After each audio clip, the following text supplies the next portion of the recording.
Если кто-то всерьез думает, что сыграв ту или иную роль, о нем вспомнят через 200 лет, это абсолютная неправда. В хорошем кино люди не читают нотации друг другу. Это своего рода как флирт.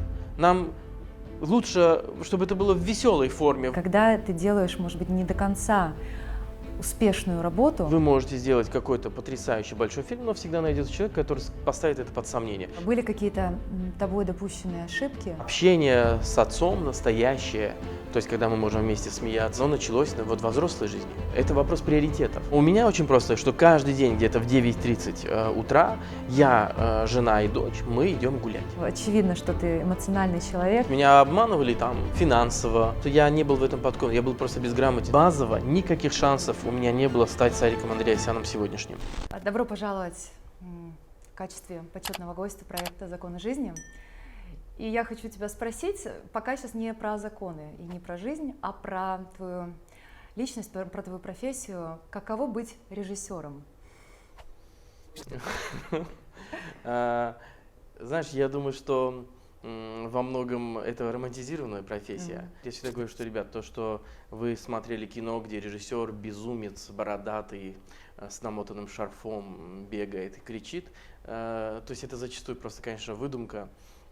Это просто кино. То есть в реальной жизни эта профессия довольно скучная, где ты 12 часов сидишь на стуле перед монитором и говоришь в рацию тем или иным людям, что им нужно делать, либо что они делают не так. А если они уж совсем что-то делают не так, ты, конечно, встаешь и идешь к ним и начинаешь объяснять.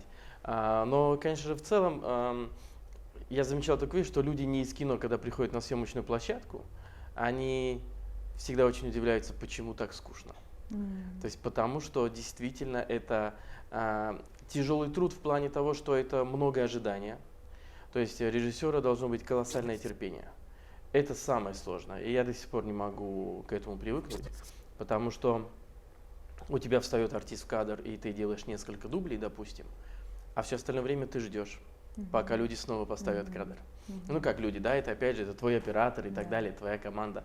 Но в целом это вот всегда ожидание и всегда малое количество процесса. Но при этом, будь хорошая погода, плохая, горы, леса, поля, и ты вот везде сидишь и сидишь. Даже если продакшн тебя очень любит, и они принесли вагончик, прикатили туда, это все равно не очень комфортно. То есть в целом это такие всегда немножко такие воинские условия, на мой взгляд. Я занимаюсь этим всю жизнь, поэтому я, конечно, свою профессию люблю, я себя в ней нашел. И, ну, то есть когда я не снимаю, я скучаю по этому процессу. Когда я снимаю, я думаю, что, господи, когда все это закончится. Но при этом, конечно же, я свою работу люблю. И это приятно. Приятно вообще иметь профессию. Я всегда говорю об этом людям, что современное время немножко обмануло нас, что не обязательно иметь профессию.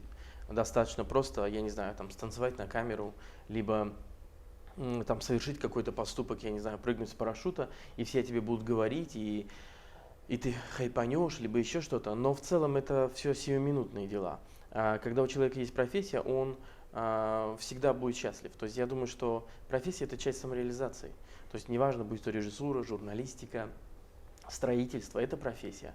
Поэтому я всегда ратую за то, что человек должен получить образование. Ну иначе, просто опять же, работая в этой профессии, я видел такое количество людей, которые становятся известными и перестают ими быть.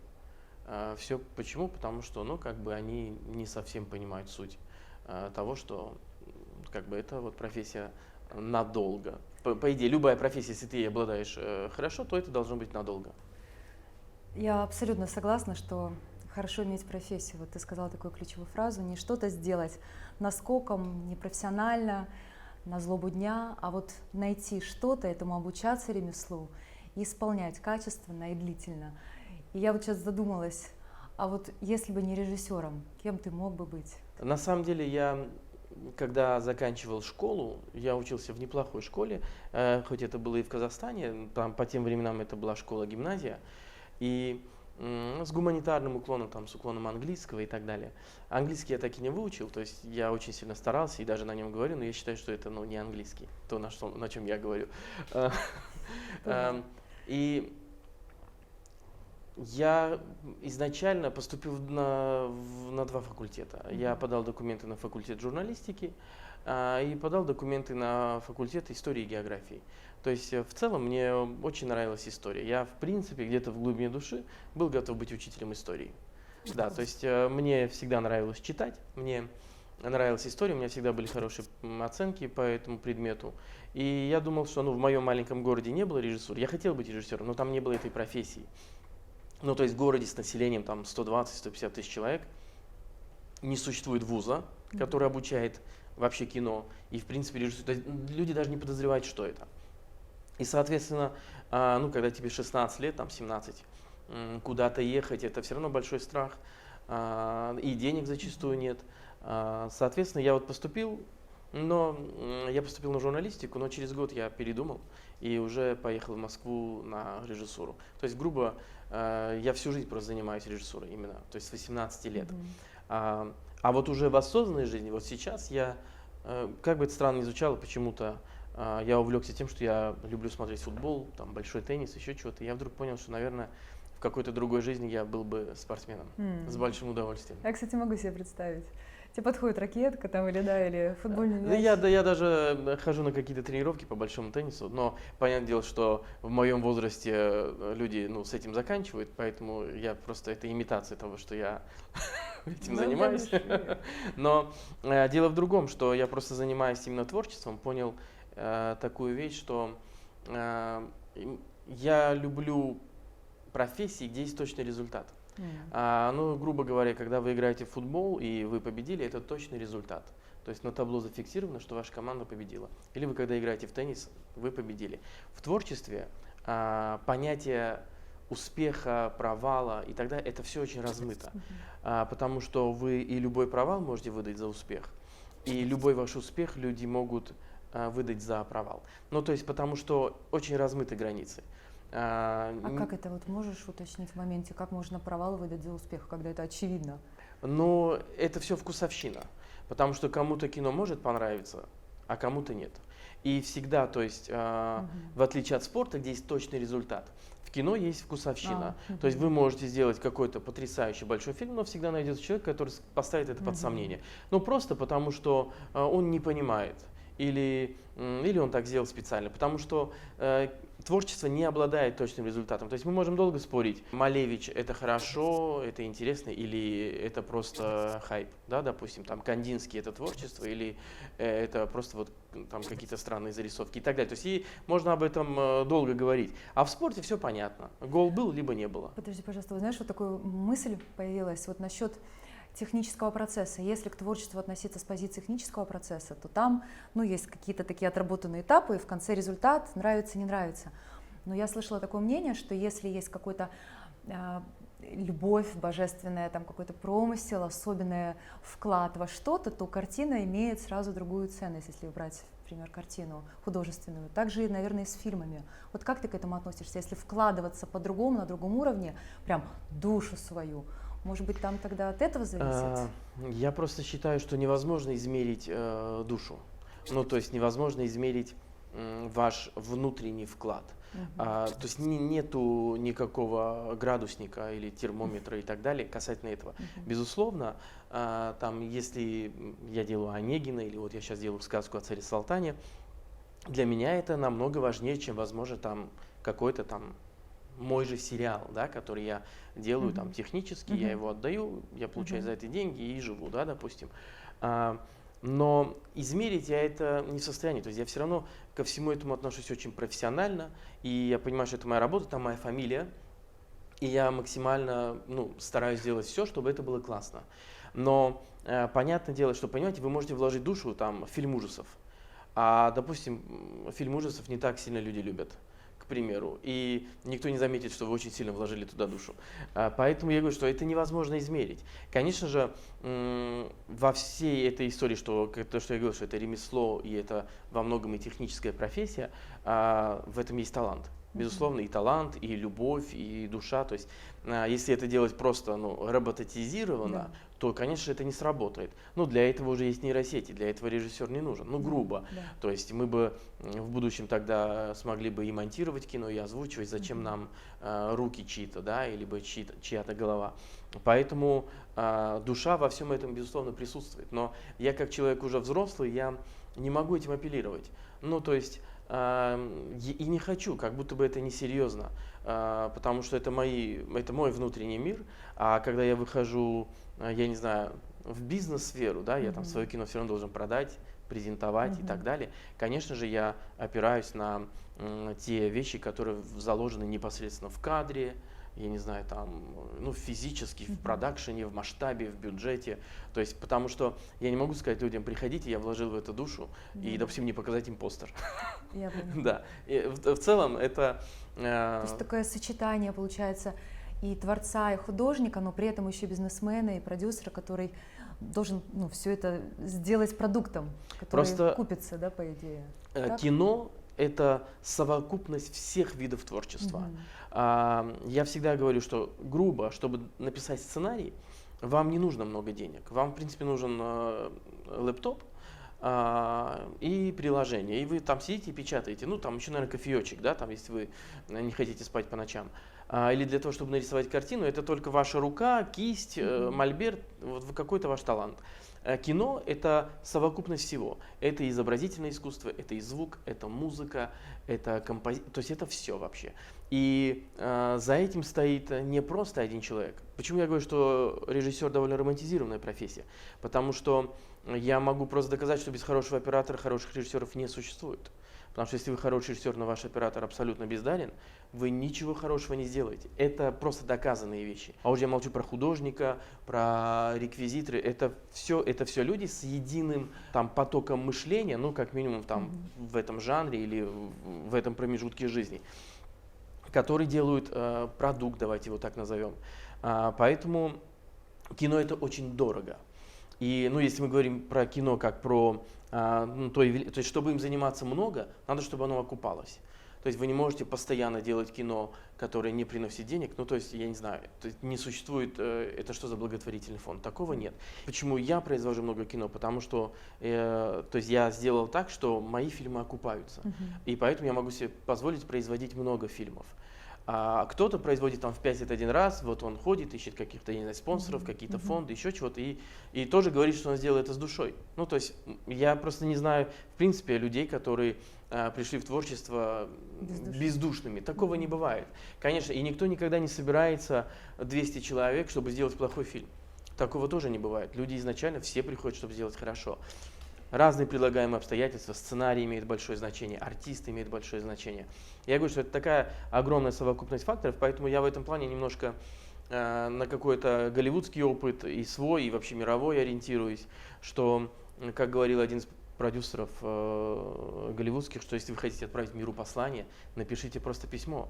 Не обязательно для этого снимать кино, потому что это слишком дорого. И да, и это абсолютно честно. Да, напишите картину, я не знаю, то есть перформанс какой-то проведите, но зачем для этого кино? Потому что самое простое кино — это год работы. Самое простое, вот снятое вот в этой комнате. Я беру с подготовкой, со сценарием, с монтажом и так далее. А вот когда мы уже говорим про, я не знаю, там сказку о царе Салтане, то есть я понимаю, что это, допустим, 3 года. И сегодня я снимаю кино, понимаю, что оно выйдет в 2026. Это же удивительно. Никто не знает, что будет в мире вообще в 2026. Да. Там уже Куча Третья рисков. мировая Как это какая-то. вообще с этим обходиться? И только кинематографисты такие: сделаю кино, в Да. 2027 выйду. Куда ты выйдешь? Вдруг вообще кинотеатров Да. не будет.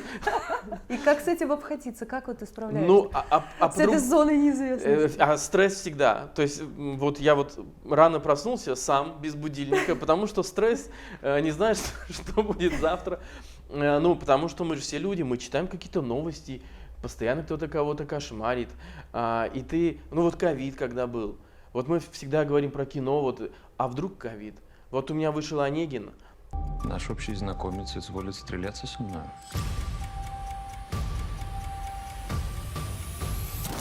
Две недели гремел в кинотеатрах, то есть мы 90% кассы собрали в первые 2 недели, а потом произошел теракт. в Крокусе, и все, и закрылись кинотеатры. Просто на следующий день я просыпаюсь, и приказ, все кинотеатры, то есть это невозможно просчитать. Ну, невозможно, это какой-то глобальный форс-мажор, и как-то так, то есть кино это настолько сложный организм. Какие у тебя есть антистрессы? Потому что ты же назвал, это там пахнет большими очень деньгами, потерями, да. времени. Сон. На самом деле, вот люди надо мной иногда смеются, мне говорят, а как ты расслабляешься? Я говорю, да я сплю просто. А как ты отдыхаешь? Я говорю, да я вот если поспал, то пока вот спал, говорю, отдыхал. А ты можешь отключить психику на этот момент? Ну как, знаешь, ну у меня, я и в детстве с трудом засыпал, я не знаю, с чем это связано, то есть у меня у одного из сыновей так, вот один засыпает быстро, вот прям моментально, а другой вот прям вот он лежит, и вот у меня, вот я помню свое детство, все то же самое. Почему первые уроки в школе я всегда в таком состоянии сидел, в полудреме, просто потому что поздно засыпал. Но это, видимо, что-то в голове, я не знаю, давление, еще что-то. Я думаю, что это есть, скорее всего, какие-то объяснения. Я и до сих пор, я засыпаю поздно, а в принципе, ну, если уснул, то уснул, как бы там уже... Ну, потом просыпаешься, и уже как будто бы немножко легче стало. Да. Еще есть какие-то способы? Ну, не знаю, на самом деле... Ответственность же очень высокая, когда вот да. на кону стоят серьезные решения. Я скажу, что я никогда не был замечен в каких-то употреблениях чего-либо и никогда этого не делал. Просто, я не знаю, то есть вокруг всегда все говорят, что творческие люди, они там что-то принимают, и я никогда этого не делал. Я не знаю, я в этом плане скучный человек, то есть не могу поделиться каким-то я, наоборот, рада, опытом наркотическим либо не алкогольным. Нужно, не нужно. Плохой был бы пример. Да. Но я думаю, что оно все равно в каком-то общении. Есть близкие люди, ты с ними разговариваешь, там кого-то любишь, и это и есть антистресс. Ну, то есть я же там с женой, с детьми своими, с братьями, да, то есть мы говорим о работе, но очень редко в реальности. Да? Потому не что переносишь работа... домой работу? Нет. Вы Нет. же, по идее, ведь оба в одной профессии, это тоже так разделить. Ну вот как мы это обсуждаем вообще? это в каком-то, то есть, ну, как будто быстро обсуждаем, потому что там всегда все понятно. Ну, то есть, когда ты профессионал, ты четко знаешь, что ты хочешь и как это должно быть. Она как актриса тоже знает свое видение. И то есть мы не говорим об этом часами, давай обсудим, как мы будем там играть или снимать и так далее. Понятно, что ты в голове эти вещи крутишь, но если вы пошли куда-то гулять, там, позавтрак и так далее, все равно, на самом деле, какие-то даже, проще даже обсудить, что там вычитал где-то в соцсетях, либо просто там, не знаю, поиграться, почитать книжку с дочерью. Вот мы там вечером приходим, всегда начинается там какую-то азбуку листать, плачущая девочка у нас в книжечке есть. Ну и какие-то такие штуки. Мне кажется, это вот расслабляет. Это расслабляет и отключает. Потому что по-другому я не знаю, как это должно быть. Я не 2 года, даже больше прожил в Лос-Анджелесе. Понятно, я ездил и в Москву по работе и так далее. И каждый раз, когда мне говорят, а почему вы не остались там, вы же там сняли кино в Америке и прочее. Я говорю, что вы поймите такую вещь, что как бы я ни учил английский язык, я все равно не могу на нем быть обаятельным. Вот это вот Все, да. я не могу никого рассмешить, потому что я звучу как иностранец. И я понимаю, что людей это останавливает. И у меня никогда не будет вот такого, кредита доверия. Потому что русский язык это мое ДНК, понимаешь, я там, от литературы до всего, я знаю его в совершенстве. А американцем я уже не стану, это неправда. А мне как бы прикидываться американцем, либо жить, знаешь, там в русском районе, либо в армянском районе и заниматься самообманом, я не хочу. Потому что в Лос-Анджелесе, в какую бы семью ты ни пришла там в Новый год, либо в какой-то другой день, по телевизору всегда русский канал, всегда голубой огонек и так далее. И возникает вопрос, ребята, раз вы это так любите и вы этим живете, зачем было уезжать? Бывают обстоятельства какие-то жизни. Обстоятельства, безусловно. Я для себя понял, что где бы я ни был, куда бы я ни ездил, я всегда скучаю по Москве. Вот даже там Ереван, в котором я родился, неважно, неделя-две, но я живу в Москве, понимаешь? Для меня это место моей работы. И это место моего успеха. То есть все здесь, что у меня в жизни есть, пришло тут. И, конечно же, Это и благодарность какая-то городу. Да, я короче, москвич. Классно. Да. А ты какое любимое здесь место? Я осознанно очень много лет, года с 2010-го живу в центре, на Цветном бульваре. И вот весь этот пятачок, вот Цветной бульвар, знаешь, Неглинная, ну и, соответственно, вот Большой театр, вот Охотный ряд. Вот я это все обожаю. Я пешочком люблю гулять. То есть вот центр, ну, понятно, что там старая а Москва. суета вот это не мешает? Если прям жить. Вот я никогда не жила. Не, вру, я на Пресне жила. Да. Волков переулок это как раз. А я, наоборот, мне... Не мешает именно вот тебе, когда хочется отдохнуть, вот. Ну, мы периодически с женой рассуждаем про загородный дом, а потом приходим к выводу, что, ой, так долго добираться до центра, да. а если мы захотим кофе попить в кафе, это что, нужно ехать 1,5 часа? Не-не-не, типа, в центре лучше. И вот, ну, вот в этом есть, знаешь, То больше есть лес свободы. и кофейня красивая, Да-да. на чаше весов выбираем. Да-да-да. То есть все равно Прикольно, что совпадает. хочется вот какую-то свободу иметь. Такие, вам пришла в голову мысль, типа, ой, а пойдем посидим? И вы такие пошли, посидели, это Класс. заняло у вас 5 минут, 10. А когда ты в загородном доме, как будто бы вот есть только ты и тишина, безусловно. Но я думаю, что, может быть, через там 10 лет я к этому приду, я скажу, о боже, что за суета, хочу Ну, в пока лес. не та фаза. Вот пока нет. У тебя, как я понимаю, замечаю, семья стоит вот на семейной ценности, на как высокие такие приоритеты в жизни. Я не Я думаю, ошибаюсь? не ошибаешься, я думаю, да, я скажу больше, что ну, там, в какой-то момент жизни, если бы меня спросили там 10 или 15 лет назад, что я люблю больше, там, кино или там, я не знаю, семью и так далее, я бы, скорее всего, ответил бы кино. Но сегодня я все равно четко понимаю, что семья это ну, номер один. То есть для меня творчество и работа это просто такой пазл, который сложился вместе с моей семьей, потому что у меня есть семья, вся творческая, да, и братья, и жена, и что мы можем, ну, как бы этим заниматься в совокупности. Но в целом, если бы был какой-то выбор, то, конечно же, семья. Потому что все равно, вот я помню эту историю, я читал, по-моему, в интервью Николь Кидман, она сказала, что когда она получила Оскар, она пришла в номер отеля, легла и начала плакать. Потому что ей не с кем было разделить эту радость. Ну, как, ну дали статуэтку, а дальше-то что? И тут то же самое, то есть каких бы вы ни достигли успехов в профессии, будь то какие-то там мощные кассовые сборы, либо какая-то награда, но что с этим делать? Что потом? Что потом? Да, это же, ну, это как приобретение там машины или квартиры, да, то есть ты вот хочешь, чтобы у тебя было что-то дорогое, ты купил, и я понимаю, что я радуюсь этому 3 минуты. Вот в тот момент, когда я там в нее сел, либо я понял, что у меня это есть, мне это перестает быть интересным. Это просто, ну, как бы, как данность, что у меня есть, допустим, там комфортная машина. Тут то же самое и в профессии, то есть, да, ты достигаешь какой-то точки, да, там, я не знаю, там, я хотел, чтобы вот экранизировать Онегина, я хотел, чтобы он был очень кассовый. Это все случилось. Ну, отлично. Все. Как бы это, вот на следующий день после этого это уже история. Это уже прошлое. А семья это всегда настоящее. Ну, то есть люди всегда настоящие, которые тебя окружают. И это, ну, в любом случае будет важнее. Я, знаешь, мы с тобой полностью сходимся в этом мнении тоже, потому что для меня семья тоже стоит в приоритете, наверное, номер один. И мне жалко людей, которые отдаются всецело, вот прям нарушают любой баланс в своей жизни, отдаются там, своему любимому делу. И вот это вот равновесие, нарушив когда-то, пускают в топку всю свою вот эту вот жизнь, там и общение с родителями, общение с детьми, общение с супругами. Как результат это все рушится по итогу. И это такая цена, мне кажется, это часто вот у творческих людей, особенно успешных людей.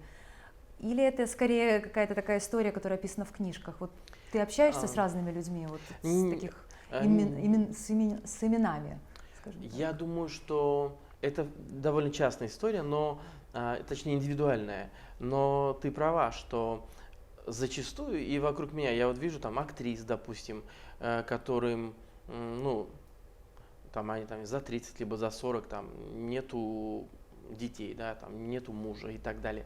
И я понимаю, что они посвящают себя всецелой работе. Вот еще вот эта роль, и вот после этой роли. А потом ты понимаешь, ну, сыграла она эту роль, ты наблюдаешь, и что? Ну, сыграла, ну, обсудили люди, ну, 3000 человек написали восхитительно, невероятно, отметили где-то. Дальше что? Ну, то есть, мне кажется, что баланс в этом должен быть. То есть, так много, как работаю я, там, я думаю, что в стране, ну, может, еще 3 продюсера есть таких, 4, я не знаю, да, там, весь список. Но при этом даже у нас вчера была премьера, и мне говорят, а когда вы уделяете время дочери? И я такой четко Да, вот понимаю, скажи вот этот что вот я сегодня условно пришел на интервью Да. в 10 утра, но у меня очень просто, что каждый день где-то в 9:30 утра я, жена и дочь, мы идем гулять. Мгм. То есть и где-то часов до 11 мы вот гуляем, мы вместе завтракаем, проводим время, то есть да, и мы провожаем дочь домой, по сути, и идем на работу. И потом я работаю часов там до 6, до 7, если мы берем офисную работу, когда нет съемок. И я возвращаюсь, там моя дочь засыпает в 9 вечера, и там с 7 до 9 я тоже с ней. Поэтому, реально распределить время. Конечно, я могу и это время, которое я провожу с дочерью, забить работой. Я любое время могу забить работой. Но просто разница будет там в 10% скорости работы. Что-то я успею чуть быстрее. Но в целом это никак не поменяет ситуацию. Поэтому я в этом плане распределил, скажем так, что я обязательно должен видеть детей. То есть это как основа. То есть если у меня есть возможность, я там ребенка со школы, сына, допустим, встречаю, слава богу, все как-то неподалеку. Но в целом я говорю, что это очень индивидуально. Это вопрос приоритетов.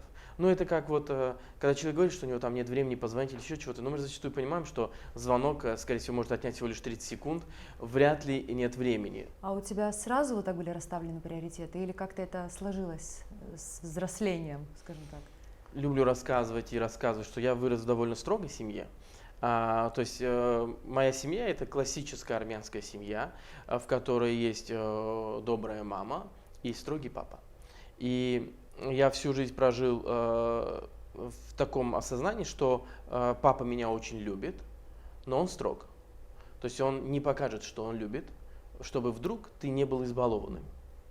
Это такое советское воспитание, и я думаю, что это советское восточное воспитание. Я думаю, что это, скорее всего, касается именно армянских семей, может быть, там грузинских, я не могу сказать про остальных, да.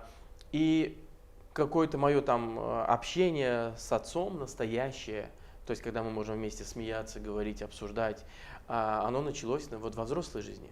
То есть сейчас, когда я поеду в Армению, я общаюсь с отцом так, как я не общался в детстве. То есть мы там вместе сидим, можем вместе куда-то пойти. То есть всего этого не было в моем детстве. В моем детстве, то есть это строгий папа, он работает, и добрая мама, которая, всем рада и со всеми общается, всех кормит, и душа дома. И я где-то внутренне, видимо, во взрослой жизни решил для себя, что с детьми нужно говорить, что дети это, основа, она в детстве. То есть потом это все равно так не работает. Потому что сегодня все равно у меня есть свой круг, и в какой-то степени я не так часто провожу время с родителями, то есть даже редко. И часто можно проводить время с родителями только в детстве. Другого времени нет. И я понимаю, что мои дети растут, и грубо, как мне говорил Дима Нагиев, что когда ему будет 18 лет, он уже не позовет тебя на день рождения. И время есть до 18 лет, чтобы зафиксироваться, что ты хороший папа, что ты дал там какие-то моральные вещи, эмоциональные, какую-то поддержку. Поддержка очень важна. То есть у меня сын старший занимается картингом профессионально, то есть он сейчас на соревнованиях, и я не особо в этом понимаю, скажу честно. Мне тренер пишет, что у него сегодня хороший результат. И я ему пишу, я тобой горжусь, поздравляю, у тебя хороший результат. Хотя я не понимаю, что значит хороший результат в картинге. Но это не так важно, да, то есть я поддерживаю, он мне пишет спасибо и так далее. Мне кажется, что эти все вещи имеют значение, потому что и я даже не про то, что там во взрослой жизни, чтобы они там не ходили к психологу, еще чего-то. Это не про это, а это для моей собственной совести. То есть, мне кажется, довольно эгоистично иметь детей, как будто бы дать им жизнь, но при этом ими не заниматься. Это что за позиция такая? Или передать кому-то на воспитание. Да, то есть, поэтому я в целом, сына вчера со школы встречала, он пошел в 1 класс, я ему говорю, запомни, что оценки, это, дай бог, они у тебя будут хорошие, это неплохо. Но самая большая ценность – это ты. Не должны эти оценки ни понижать твою самооценку, либо ты не должен думать, что ты там хуже кого-то. Ты самый важный. То есть, и как бы, ну, мне в детстве никто этих вещей не говорил. То есть я как-то что-то вот, ну, сам до чего-то дорос, какое-то кино посмотрел, книгу почитал и сам себя в какой-то степени воспитал. Это такое самообразование мощное. То есть особенно еще там в Москву переехал, какую-то увидел жизнь взрослую и так далее. Я думаю, что в целом все нужно дать. А там поймут, не поймут, это уже второй разговор. Были какие-то тобой допущенные ошибки в жизни, которые ты сейчас понимаешь, что нужно изменить, есть еще время для этого? Не связано обязательно там, может быть, с детьми, там, с личной жизнью, с семьей, а вот в целом ты сделал вывод вот для себя какой-то. Сложно об этом сказать, потому что вот, я думаю, любое прошлое, оно формирует твое и настоящее, и будущее. И то есть и сегодня я в той точке, когда я своей жизнью доволен. То есть у меня есть любимая работа, любимая семья, и в принципе какие-то все бытовые атрибуты для счастливой жизни даже, да, там есть. Я не нуждаюсь ни в чем. И я считаю, что это во многом благодаря там прошлому, которое постоянно тебя чему-то обучает. И ты приходишь к этой точке. Но вот в целом я скажу такую вещь, что я изначально же пришел в творческую профессию, да, там, когда мне было 18 лет. Творческая профессия, она предполагает вообще доверчивость, доброту, любовь и так далее. И какое-то количество моей жизни меня обманывали люди. Ну, то есть меня обманывали там финансово, как-то экономически, потому что я не был в этом подкован, я был просто безграмотен с точки зрения руководителя. То есть, да, я могу управлять творческим коллективом там в 200 человек, но я, допустим, не знаю там каких-то простых базовых вещей там в договоре или еще что-то. И там до какого-то периода своей жизни я понял, что если не взять, то есть мы с братом, то есть у нас у двоих, да, кинокомпания, если мы не возьмем это в свои руки, вот нас всю жизнь таки будут обманывать. То есть всегда будут какие-то люди, которые будут говорить, что ой, здесь это то, здесь туда потратили, то заплатили, ой, извини, денег нет, а в реальности, ну, как бы все есть, просто тебя дурят.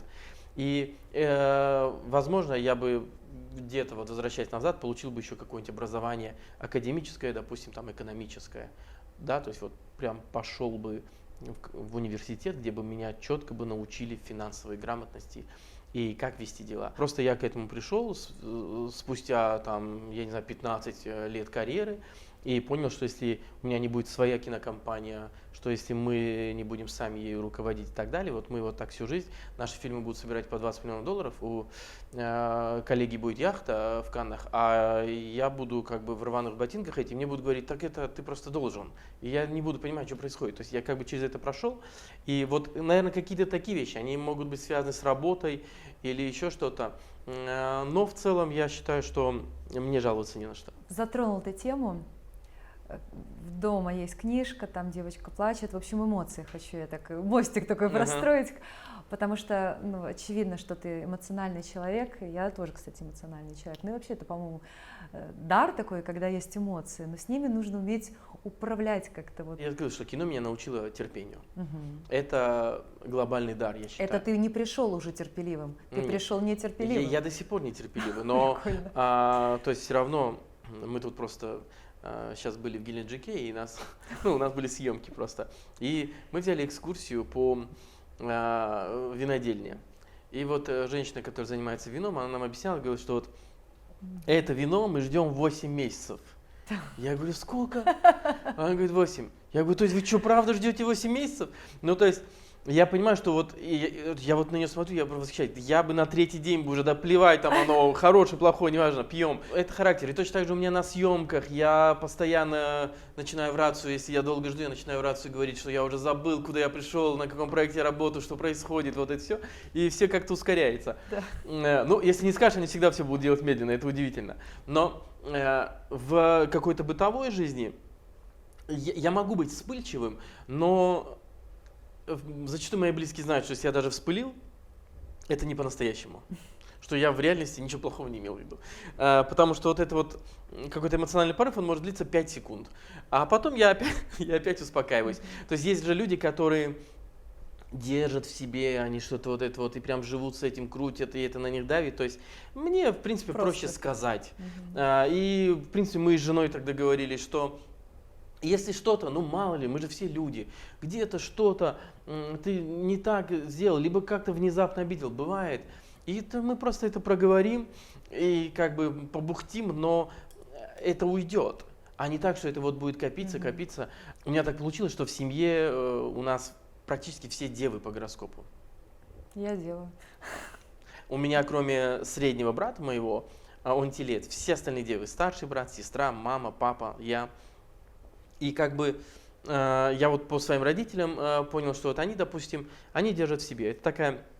Мой старший брат тоже. Вот он держит. И вот одна... То есть ну, взрывается. Лучше, чтобы это выходило, то есть как бы лучше проговаривать сразу. Ну и опять же, кино это такая профессия, где тебя учат проговаривать сразу. Потому что, ну, грубо, если вам плохо монтируют кино или делают плохую музыку, вы не можете держать это в себе. Говорит, ну ладно, наверное, сейчас попозже сделает лучше и так далее. Нет, вы сразу говорите, дружище, плохо ты сделал, вот нужно по-другому. И в принципе, кино учит. Вообще, я считаю, что если каждый человек должен пройти путь работы в кино, мир был бы другой. Потому что Почему? Как это? в кино очень ценно время и умение принимать решения. То есть у вас есть 12 часов смена, и вы вот за эти 12 часов принимаете огромное количество решений. Вы принимаете решение, когда говорите «было», там, что актер хорошо сыграл, там. Вы принимаете решение, когда говорите, а давайте крупнее, я не знаю, а давайте общий план, а принесите то, все, а есть еще это. И вы, это всегда принятие решений. На самом деле это сумасшедший менеджмент. Потому что если вы грубо работаете даже в каком-то холдинге, как это происходит? Собираете совет директоров, они могут месяц подумать. В кино у вас нет времени месяц подумать. Все, вы здесь сейчас на съемочной площадке. И либо вы снимаете, либо не снимаете. И вы в любом случае принимаете решение. А если вы приняли неверное решение, то ваш фильм, скорее всего, начинает идти не туда. А если вы принимаете верные решения, то вы идете к успеху. И это тоже во многом опыт, но только принимая решения, вы этот опыт нарабатываете. Я больше чем уверен, что люди, работающие в кино, могли бы замечательно управлять государством. Потому что, ну, мы пишем вот какие-то задачи иногда в 2 ночи, в 5 утра, не важно. То есть в кино не существует понятия выходной в глобальном, то есть человек всегда готов. И это понятно, что можно говорить долго там про выгорание, еще чего-то. Но в целом это люди фанатично любящие свою профессию. То есть конечно, я понимаю, что, наверное, где-то в театре, в моде, то есть люди там, ну, каждый так может говорить, но я говорю именно про то, что я знаю, невероятного уровня менеджмент. И это умение, опять же, держать себя в руках, потому что вот мы тут снимали недавно там рекламный ролик, и пришел заказчик, и он просил 18 дублей. Я там считаю, что такие вещи неприемлемы. Если у тебя в кадре профессиональный артист, не нужно 18 дублей, там 3 достаточно, это 100%. Это просто, ну, как бы, люди непрофессиональные, они не понимают, чего они хотят, и начинается, а давайте такой вариантик, давайте сякой вариантик, давайте этот вариантик. И я понимаю, сколько сейчас у этого артиста терпения, что он просто не встал и не ушел. И он, то есть, и это, ну, как бы, и сколько у меня терпения, ну, я уже на 18 дублей сказал, что давайте заканчивать этот цирк, тут все было, успокойтесь. Хотя я понимаю, что эти люди платят мне деньги, они могли бы сказать, да как вы смеете так с нами говорить, но у меня, ну, на больше уже терпения не хватает. То есть мне проще отказаться от денег, чем смотреть на что-то вот такое. Поэтому, короче, кино это чудо в плане профессии. В нем даже если долго не работать, хотя бы чуть-чуть можно, потому что оно формирует вообще очень отношение, такой коллективный труд, когда ты в любом случае, хочешь ты этого или нет, нравится тебе человек или нет, но ты должен его понять. Часто же бывает в бытовой жизни, люди говорят, это не мой человек, я его не понимаю. В кино нет понятия, что это не ваш человек. Там какой-нибудь шестой осветитель, возможно, это не мой человек, возможно, мы с ним разделяем очень разные взгляды на жизнь. Но он осветитель, он делает свою работу хорошо, и мы с ним в одной команде, и мы вместе сидим, обедаем или еще что-то. Не так много, я думаю, профессий, где присутствует такое единение. Ну, то есть, кем бы вы ни были, разных национальностей, разных там религий и так далее. Но вот эти 12 часов вы вместе, и вы как бы делаете такой единый труд. Мне кажется, это на самом деле такое вот маленькое государство, вот съемочная площадка. Понятно, у кого-то она так себе, у кого-то хорошая, у меня хорошая. думаю, может быть, еще чуть-чуть вот эту тему докрутить вот с качествами личными, которые, ну вот терпение ты в себе взрастил. А еще, может быть, есть какие-то качества, которые ты хочешь в себе чуть-чуть пригасить и взрастить, Не, полезные? я взрастил в себе такое качество, как... то есть я всегда был добрым, у меня в семье все добрые. Это как будто такой семейный знак. Я говорю, что при всей строгости папа у меня очень справедливый и добрый. То есть я всегда это ценил, потому что даже в детстве, будучи ребенком, я понимал, что мой папа справедливый, что он честный. И до сих пор вот у него было и в 90-х были какие-то возможности разбогатеть неправильным путем. Мой папа все это не использовал, потому что был честным человеком. И где-то там, может быть, в начале нулевых, когда я рос, я думал, блин, а вот почему так? Почему вот другие взяли, там, хапнули, а мой папа нет? Но вот сейчас я понимаю, что я считаю, что это честно. То есть мой папа спит спокойно, он гордится своими детьми, занимается там любимым делом в Армении, да, то есть строит дом, и я считаю, что это и есть счастье. То есть он живет по совести. И я точно так же, то есть я говорю, что доброта, ее не надо было взращивать, она есть просто базово в нас. Но я в себе взращивал, то есть любовь к людям вообще. В целом, я считаю, что это тоже, это мышца, ее нужно Я понимаю, я недавно об этом писала. Безусловная любовь, вот да, как будто как фундамент. Ну, то есть я изначально вижу в людях хорошее. Да. То есть я когда встречаю Понимаю. того или иного человека, я ему изначально, то есть даю 100% кредит доверия. Если он меня обманет, ну, этот кредит доверия там начинает падать. Но в целом я не думаю, что человек хочет мне сделать плохо. Я не думаю, что есть какой-то подвох. И это на самом деле большой ключ к успеху. Объясню почему. Я тут недавно был на одной лекции, которую вел, по-моему, он экономических наук профессор. И он привел статистику. Меня это удивило, что в России лимит доверия людей друг к другу и вообще к любым институтам, финансовым, государственным и так далее, минимальный. Просто там 15% лимит доверия. То есть изначально люди друг другу не доверяют. Люди друг друга опасаются. Допустим, в Швеции, либо там в Швейцарии, лимит доверия друг другу там 80%. То есть люди изначально друг другу открыты. Люди изначально друг другу верят. И недоверие населения друг к другу, человека к человеку у нас в стране очень сильно понижает уровень развития. Потому что когда вы друг другу не доверяете, любой процесс длится намного дольше, потому что думаешь, ну а вдруг обманет, а вдруг то, а вдруг все. Нет, возьму-ка паузу. И какое-то решение, которое вы можете принять, я не знаю, за неделю, вы принимаете месяцами. И это касается всего. То есть люди не доверяют банкам, люди не доверяют политике, я не знаю, футболу, кино не доверяют. То есть вот как будто бы это такая немножко ментальность, что своему не доверять. Вот я говорю, что свое пахнет, вот такое. Хотя это же давно не так. Это давно не так. И кино хорошее, и в спорте мы во многих местах первые. Ну вот как будто бы так принято не доверять. И банковская система, ну я не знаю, если вы жили за рубежом, вы же понимаете, что нигде в мире такого нет, что вы перечисляете с карты на карту деньги. Невероятный комфорт нам создали. Но при этом все равно, да, как бы есть какой-то лимит недоверия. Я о том, что все эти чувства тоже нужно взращивать. Доверие – это хорошее чувство, то есть, ну, это правильная вещь для успеха. То есть у меня кинокомпания основана во многом на доверии. То есть я там делаю 27-28 проектов в этом году. Я не буду обманывать, я не знаю, сколько стоит тот или иной артист в проекте. Да, это знают мои директора, мои исполнители, продюсеры, и мы с ними работаем на доверии. Понятно, есть сметы, есть бизнес-планы. Но если я полезу и каждого буду в чем-то подозревать, пытаться сказать, а вот эту водичку ты в каком магазине купил, а это точно в бюджете и так далее, то все, конец. То есть вы будете делать, это микроменеджмент называется, вы будете делать в году один фильм, и не факт, что он получится с таким отношением, потому что вас все просто будут ненавидеть. Ну, то есть я просто знаю таких продюсеров, которые приходят там к костюмеру, начинают учить, как шить. Я говорю, так ты же ничего в этом не понимаешь, ты чего тут учишь? А он, ну вот просто вот он этим живет, понимаете? То есть, ну как бы абьюзить других людей. Это, неправильно. Поэтому, когда я говорю там про то, что вот взращивать любовь, вот это чувство любви, это я даже имею в виду там простые вещи, подарить жене цветы. Не каждый человек все равно, мы же все все равно, мои ровесники как минимум, это все советские дети, когда любить было не принято. То есть, ну как бы вот принято, ну как-то молча, как-то скромно. не говорить об этом. Вот все эти разговоры про то, что счастье любит тишину.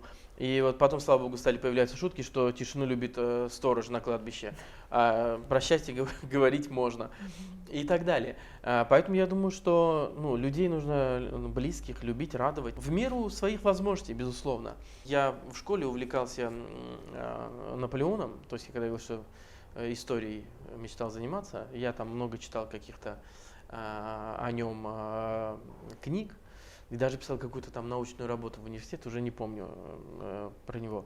Но там суть была в том, что Наполеон сказал, что через 200 лет обо мне останется несколько страниц в учебнике истории. То есть, и это основа, что даже люди такой категории понимали, что это все пыль. То есть, если, когда это касательно работы, вот когда говорю, про актрисы и так далее, то есть, если кто-то всерьез думает, что сыграв ту или иную роль, о нем вспомнят через 200 лет, это абсолютная неправда. То есть этого не произойдет. Поэтому не так, то есть грубо там со времен Эйнштейна или Чарли Чаплина прошло менее 100 лет, но я могу 100% сказать, что если мы выйдем на улицу и спросим, назовите фильмы, нам никто ничего не назовет. И не потому, что люди неграмотны или еще чего-то, а просто вопрос, что время идет. И вам интересно настоящее, вам интересно то, что здесь сейчас вокруг вас, а не что-то там в прошлом. Да, вы что-то слышали. Я о том, что если и стоит за что-то бороться, то, конечно, за будущее своих детей и за счастье окружающих. В основе это должно быть. Связано ли вот все, что ты сейчас сказал, с тем уровнем мотивации, который есть в тебе в моменте, когда ты делаешь, может быть, не до конца успешную работу, и по итогу случаются какие-то внешние катаклизмы, или, может быть, что-то внутренний менеджмент плохо сработал, какие-то сигналы, выбор не тот сделал, то, что мы говорили в процессе. И вот вроде делал, а оно не получилось. А ты продолжаешь. И вот эта вот внутренняя стойкость, внутренняя мотивация связана с тем, что ты сейчас сказал, про доверие, про любовь, или это совсем благодаря чему-то совсем другому, потому что я тоже хочу для себя это понять, и для зрителей. Часто, снимешь что-то, ролик, интервью, или напишешь что-то, не нравится, следующее не нравится, а потом раз, плюнул, забросил и идешь горевать. Вот как эту мотивацию держать и продолжать делать? Мне кажется, что в этом плане как раз-таки хороший референс – это спорт. К примеру, я тут недавно читал интервью Дани Медведева, который 5-я ракетка мира. И ему говорят, вы проиграли на Олимпиаде, вы проиграли в Монреале, а вот что вы чувствуете? И он говорит, через неделю будет новый турнир, там выиграю, и буду чувствовать себя лучше. И мне кажется, это очень довольно точный ответ. Я просто почему Медведева вспомнил, потому что мы с женой полгода назад были в Риме, и у нас друг Карен Хачанов, он 22-я ракетка мира сейчас, и мы с ним сидели в кафе, и пришел Даня Медведев. А я с ним не был знаком, мы познакомились, и оказалось, что они с женой смотрят мои сериалы, знают мои фильмы. Он говорит, даже в самолете летел, смотрел «Гудбай, Америку», и мне было так приятно, что любая работа в кино, она индивидуальна. То есть каждое кино – это новое кино. То есть у вас нет рутины. Почему люди долго задерживаются в таких профессиях? Даже в советское время говорили, что из Мосфильма выносят ногами вперед. То есть, что люди приходят в кино и в кино умирают. Да. Почему? Потому что каждое кино это новая история. И это всегда интересно. Вы делаете историческое кино, вы изучаете то, что вы делаете, вы читаете про это и так далее. Это еще и сумасшедшее самообразование. Я не знаю, мы делали кино про войну, конечно же, мы изучаем войну. Мы делаем сказку о царе Салтане, конечно же, мы перечитываем Пушкина и читаем какие-то к этому видения, кто как трактовал и прочее. И это прикольно, то есть, и ты понимаешь, что потом, когда ты выходишь в жизнь простую, где мы можем просто давать друг другу интервью, и ты вдруг говоришь об этом с пониманием дела. То есть другие профессии этого не дают. Я когда рассказываю, что я был где-то в Костроме на заводе по производству яиц и видел 6 тысяч куриц, которые одновременно несут яйца и орут. В обычной жизни вы никогда не попадете в эти места. Только делая кино, вы оказываетесь во всех странных местах, еще чего. Потому что у вас в локации написано, не знаю, куриная ферма. И вы ее должны найти и поехать туда, и снять там кино. Или у вас написано, я не знаю, горы, и вы куда-то лезете в горы. И неважно, режиссер вы, не режиссер, вы все равно туда лезете. Потому что это такая, профессия. И поэтому к каждому кино нужно относиться как к новой работе, не имеющей отношения к предыдущей. Предыдущая работа – это опыт. То есть, когда тоже у одного голливудского режиссера, по-моему, спросили, говорит, какой ваш любимый фильм? Он говорит, следующий. Класс. И мне, когда каждый раз спрашивают, а какой ваш любимый фильм, я говорю, следующий. Потому что все, вот тот фильм, который я сделал, который вышел, я его люблю, Да, он уже закончили. случился. Вот он, для меня он теперь вот история. Его кто-то смотрит, благодарит, спасибо большое. Каждый год у меня есть такой фильм «Землетрясение», который выдвигался на Оскар от Армении. Каждый год, 7 декабря, армяне вообще по стране устраивают показы этого фильма. Потому что, ну, во-первых, это прям потрясающее кино, но и это такая дань памяти, да, там, погибшим в землетрясении. И я вот прихожу, я вот недавно был, вот, ну, это 7 декабря, там, и я сказал, ребята, если честно, уже прошло 8 лет, безусловно, я люблю этот фильм, но я не живу им. То есть я понимаю, что я сделал что-то очень классное, что я его выстрадал, я также плакал, когда изучал архивы, смотрел документалки, но для меня это уже очень давно. И точно так же я вот отношусь в целом, потому что я в целом не понимаю, вот есть режиссеры, которые делают один фильм, потом 5 лет о нем рассказывают, там ездят на какие-то фестивали. Меня часто спрашивают, а почему вы так много снимаете? И это, ну, не вопрос денег. Я на самом деле могу продюсировать кино, я просто могу брать на работу и других людей, они будут снимать. Но какие-то для меня, ну, все равно важные истории, какие-то масштабные, какие-то душевные, я делаю сам. Потому что вот у меня сейчас, допустим, выходит фильм, да, там «Мужское слово» он называется. История про то, на что ты готов ради своих детей. И там мальчик попадает в кому, и через какое-то количество месяцев его хотят отключить, потому что по регламенту так нужно, потому что, ну, как бы, есть тот момент, когда врач тебе говорит, что как бы тут уже смысла нет. И отец берет в палату заложников, Не чтобы пускает. сына не отключали. И то есть это такая, в Америке эти называют contain movie, то есть это кино в одном пространстве. То есть, по сути, это, да, у нас есть некий первый акт, где мы все это видим, а потом вот мы находимся уже в больничной палате, но невозможно оторваться. И ты как бы смотришь и рыдаешь. И это как бы, ну, это кино про меня. В том плане, что я могу ассоциировать себя с этим мужчиной, который так поступает. Потому что мне это чувство понятно. Я понимаю, что я иногда мыслю категорию, что я сделаю, если моего ребенка обидят. И вот для меня это такой страшный момент. Я всегда детям говорю, что, ребят, если вас кто-то обидит, пожалуйста, я ваш друг, вы должны мне об этом сказать. Либо вам нужно всеми правдами и неправдами отстоять свое место. И, ну, потому что, а тут, если мы говорим про что-то еще более глобальное, конечно, я делаю про это кино. В этом фильме есть я. Или там фильм «Непрощенный», где там Нагиев играет Виталия Калоева и так далее. Все это важно. Конечно, вот такие фильмы я с удовольствием делаю сам, там никому их не отдаю, и я сам там эти сценарии заказываю. Я также, это полностью, вот то, чем я живу, это я. То есть мне было очень важно, чтобы история жизни людей, вот жизненный опыт людей вдохновил, и, может быть, пройденные этапы жизни, какие-то ключевые моменты, совершенные ошибки, сделанные выводы, уроки, вдохновили, может быть, предупредили других людей. И вот когда это происходит, и появляются эти знания, эта информация, я верю в то, что другие люди, которые окажутся в подобной ситуации, будут более осмотрительны, будут знать, может быть, к чему это может привести. И в связи с этим у меня есть такой вопрос. Я также слышала, что режиссерская работа — это какое-то высказывание своего мнения, и удачный фильм — тот фильм, который попадает в мнение большинства людей. И вот мне интересно, я так хочу воспользоваться моментом общения с тобой, с режиссером. Вот если, допустим, моя мечта снять фильм о законах жизни, какой это должен быть фильм, какой должен быть сценарий, какая должна быть там режиссерское мнение в этом, чтобы этот фильм попал как можно в большие сердца людей. Вот как ты считаешь? Фраза, которую ты произнесла, она на самом деле, ее произносил Мартин Скорсезе, и это один из моих любимых режиссеров. То есть я считаю, что там один из великих в 20 веке. Она чуть по-другому звучала. Он говорил, что кино — это потребность людей в общих воспоминаниях.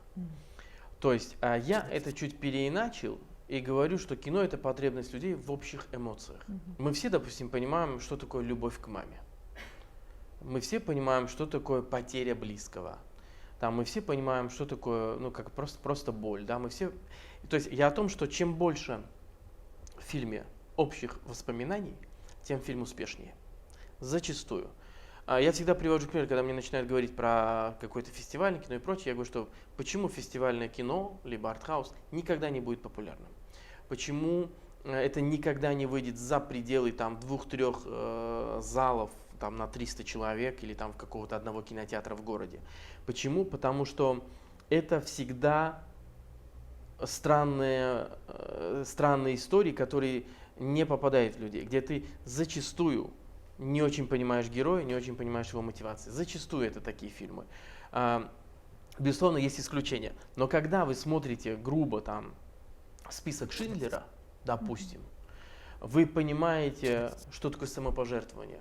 Мы все понимаем, что такое сделать что-то ради другого человека во вред себе. Да? И грубо Шиндлер спасает тысячи евреев, жертвует собой, своим будущим и так далее. Поэтому это и попадает. Поэтому мы способны плакать над этим, живя в другой стране там, и так далее. Поэтому тут то же самое. Вот у меня был фильм такой «С Новым годом мамы» и «Мамы», 2 части. Вот «С Новым годом мамы», где как раз играл Ален Делон, который недавно скончался. За этим столиком видишь кто? Узнаешь? Ален Делон. Слушай, правда, Делон. И это была история про любовь к маме. Это было много новелл, где в каждой каким-то образом герой делает поступок для своей матери. И у нас были полные залы, люди рыдали. И люди выходили и говорили нам спасибо. Я посмотрел ваш фильм, я вот не общался с мамой несколько лет, я ей позвонил, мы помирились. Или я там отправил маме цветы. Это о том, что это общие вещи. И если вы делаете кино про это, то в любом случае, к вам должен прийти какой-то успех. Весь Голливуд держится на этом. Мы когда смотрим какого-нибудь «Короля льва», мы же понимаем, что это история про то, что там, я не знаю, сын потерял отца, и потом это история про справедливость, про там воссоединение семьи. Он все равно вернулся в семью к матери, там уже жену и так. То есть это, как это может не попасть? И вот я сейчас делаю сказку о царе Салтане, и вот у меня мальчик, который играет Гвидона, я ему сказал, запомни, что это история про воссоединение семьи. Это история про то, как мальчик, у него есть все. Лебедь дал ему дворец, богатырей, у него все есть, но папы нет. И этот мальчик ждет папу. Все, это основа. И это попадает в любого человека, потому что по статистике чуть ли не 75% семей в России разводятся. И большое количество детей растут без отцов. То есть понятно, что у кого-то есть общение, да, с папой, но у кого-то его просто физически нет, потому что папы просто пропадают. И понятное дело, что сказка о царе Салтане это в реальности это большая драма, и она по-любому попадет в людей. И она попадает в меня, потому что я знаю, что такое любовь к отцу, любовь к ребенку. И мне нравится делать эту историю. Я сопереживаю этому мальчику, который говорит об этом лебедю, что папу бы увидеть и так далее. Поэтому я думаю, что, конечно же, поэтому я занимаюсь именно жанровым кино, потому что только в жанровом кино вы можете честно это все говорить и в хорошем смысле это слово пропагандировать. Кино это в игровой форме доносить до людей хорошие вещи, но в игровой. Почему я, допустим, равнодушен к каким-то там фильмам, которые сделаны, там люди их называют госзаказами и так далее, когда вы видите просто кино, где люди вот просто стоят и читают нотации. Как будто он просто со сцены стоит вот у трибуны и вот просто говорит в камеру, как надо жить, как еще что-то. Это плохое кино. В хорошем кино люди не читают нотации друг другу. А в хорошем кино это все происходит в игровой форме. У нас просто тот же сериал «Жизнь по вызову». Когда мне вдруг начинают говорить, что это там про эскорт или про проституток, я говорю, нет, ребята, вы вообще не понимаете, о чем вы говорите. Это кино про людей. И любой человек, который это кино смотрит, понимает, что эскорт, неважно, проституция, как это называется, что это дорога в никуда, что это заканчивается плохо, что это тупик. Я говорю, что просто это кино рассказывает об этом в игровой форме, потому что мы можем делать миллион документалок про то, где будет стоять какая-нибудь эскортница и плакать, но никто это смотреть не будет. А в игровой форме это все понятно. Но грубо, когда вы смотрите какой-нибудь фильм про мафию, зачастую все эти ребята заканчивают плохо. либо умирают, либо садятся в тюрьму. Если вы человек разумный, вы понимаете, что там фильм «Казино» или «Славные ребята» Мартина Скорсезе, что вроде вот все неплохо началось, а закончилось-то плохо. Я о том, что кино — это большое чудо в плане того, что мы можем доносить, конечно, вот эти общие воспоминания. А там уже вопрос, конечно, как всегда, сюжета, концепции. Понимаешь, моральная часть — это второе. Все-таки важно, кто герой, и важна концепция. То есть, потому что если это просто какие-то нравоучения, либо философские мысли, наверное, это будет скучно. Человеку нужно все равно... Это как маленькие дети. Да? То есть я когда сажусь читать что-то с дочерью, я же говорю, вот видишь, девочка упала, а на следующий вот девочка плачет. Я же ей не говорю, давай серьезно поговорим. Слезы — это нехорошо. То есть, потому что она не может это воспринимать. Потому что играться лучше. Там ей всего лишь 1,5 годика, но мы говорим, покажи мамину букву. И она показывает букву М. Покажи папину букву. Она показывает букву П. То есть мы же не говорим, мы не сажаем ее за парту и не говорим, значит так. Мы повторим. Ну вот то же самое кино. То есть это просто человек, мы же все, это своего рода как флирт. Нам лучше, чтобы это было в веселой форме, в интересной, чем вот просто нам будут пытаться. То есть мы и так все проходим какую-то серьезную жизнь, у нас много чего-то серьезного там. То нас в школе заставляли учиться, то еще что-то. То нам все говорили, вот скоро, кем же ты станешь, да, ты решил, вот это. И всегда, когда бедные дети, когда в 12-13 лет начинают спрашивать, ты знаешь, кем ты будешь, и бедный ребенок не понимает, что нужно отвечать. Я о том, что стрессов хватает, поэтому даже драматичное кино, умное, такое-сякое, оно должно немножко заигрывать, конечно, со зрителем. Было бы смешно в проекте «Законы жизни» не спросить о твоих личных законах, принципах, правилах, назови как угодно. Можно вообще не называть это законами, что-то фундаментальное, чему ты следуешь, что ты однажды нарушал, и ты сделал выводы. Я просто первое, что вспомнил, что на меня произвело впечатление, когда я был, грубо, ребенком, когда я переехал в Москву. Я когда поступил в киношколу, первое, что мне сказал мастер в киношколе, на мой взгляд, это очень ключевая фраза для многих людей. Он сказал, что не важно, кто ты, важно, кем ты можешь стать. И это основа. Я даже думал, что я на потолке напишу эту фразу, что когда я с утра просыпаюсь, чтобы я ее всегда мог прочитать. И вот когда ты говоришь, а что вот позволяет двигаться вперед, вот какие-то очень простые, вот такие фундаментальные вещи, которые в тебя заложили, что не важно кто ты, важно кем ты можешь стать. Потому что базово, грубо, мы все из бедных семей, и базово никаких шансов у меня не было стать Сариком Андреасяном сегодняшним.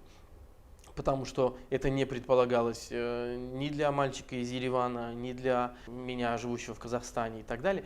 И вот я бы порекомендовал, я думаю, что многие люди, которые смотрят мои интервью, в любом случае, наверное, увлекаются кино, либо творчеством, либо хотят достичь какого-то успеха. И я бы вот всегда говорил бы эту фразу, что не важно кто ты, важно кем ты можешь стать, что нужно идти вперед. А любишь всякие светские мероприятия, тусовки, вот это вот все? Это же, по идее, часть профессии, наверное. Да, но я только те, где я людей знаю. То есть я все равно хожу в основном на кинопремьеры. На свои там или иногда еще на чужие. А вот просто, когда я прихожу на, знаешь, какой-нибудь показ мод, я понимаю, что это другой мир, я никого не знаю, и я себя неловко чувствую. То есть мне все-таки удобно, когда вокруг кто-то из моей профессии, и мы можем о чем-то говорить. А в основном я, конечно, так начинаю стрессовать. Но я уже научился там. Раньше ты когда встаешь на какую-нибудь ковровую дорожку, и ты такой корявенько стоишь, не знаешь, как это что надо. Да? А сейчас как-то вроде так уверенно стою.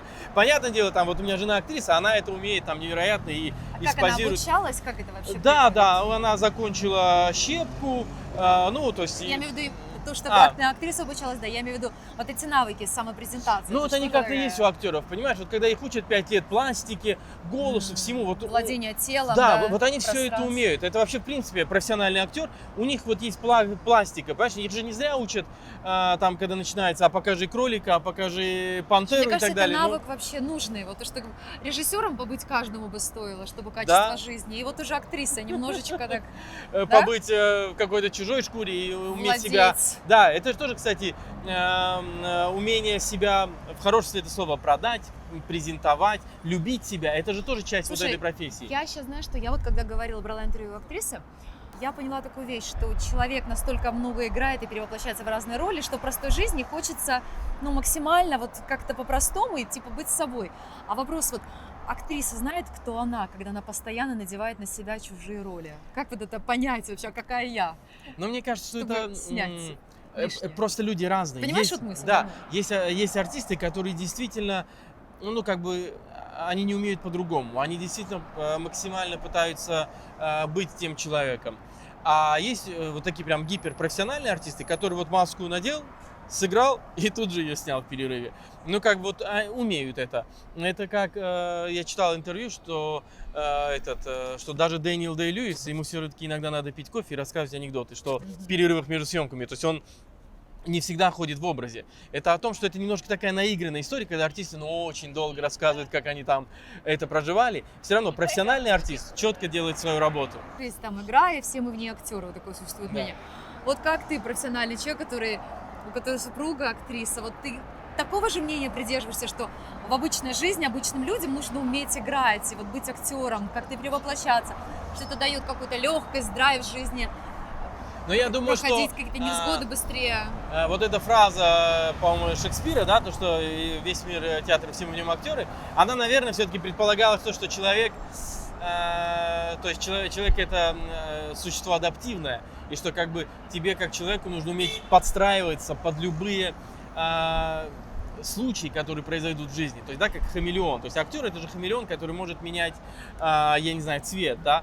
И тут точно так же, что мы все в какой-то степени актеры в том плане, что мы все равно выбираем модель поведения, да. То есть мы, я не знаю, вот мы мало знакомы, мы ведем себя там, но все равно как-то вот так.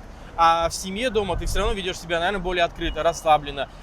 Вот мне кажется, это больше про это, да. И, конечно же, если человек будет всегда, ну, я не знаю, он не будет меняться в зависимости от того, кто его окружает, ну, как бы это будет очень странно. Понятно, что мы все подстраиваемся под жизнь. И в этом уникальность. Подстраиваться под жизнь. Классно. Спасибо. тебе большое. А я поеду на работу.